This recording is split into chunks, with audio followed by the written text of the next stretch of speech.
All right. So when it comes to SOPs and processes, there's going to be a lot of different steps, and there are a ton of activities that you could do, a lot of varieties that you can do to making sure that they're familiar. They're not going to walk away from OJT being the subject matter expert when it comes to the guest ready process. They just need to become familiar with it, know it, and then know how to train on it to speak process and not to speak missed items when they're coaching. So one of the things that I really want you to focus in on is that whenever they coach or they train their associates, they need to speak process. So if they're going into the room and they're noticing a pattern, they're not taking out the trash every single time, then you're noticing that pattern. You don't need to say, hey, could you go take out the trash?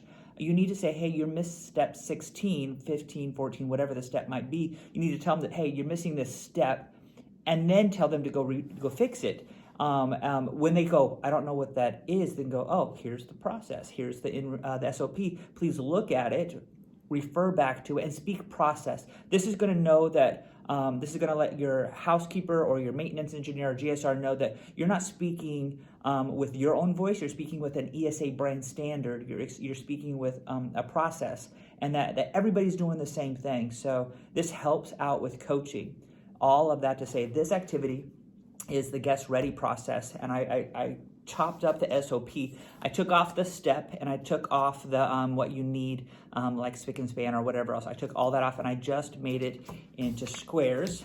I mixed it all up, and what you're going to have them do is you're going to have them, I mean, it's simple, is put it in order. They can use the SOP themselves and kind of mix match and like, okay, this is okay. And they can figure all that out. The idea, again, is not to become the SME. The idea is to actually become just familiar with the guest ready process that can put it in order. This has a great discussion. It provides a great way to partner up with two people, social distancing with masks, but it allows them to work together to piece it together.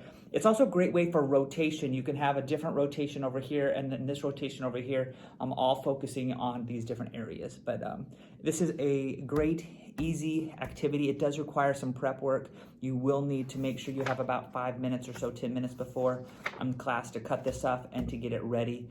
But they can also take this activity back to their associates, and they can use this activity with associates, and it's really simple to do and create. So, all right, I know this is a longer video, but speak process, don't expect SMEs, and make sure that this is a fun, creative way to teach your trainees about the guest ready process.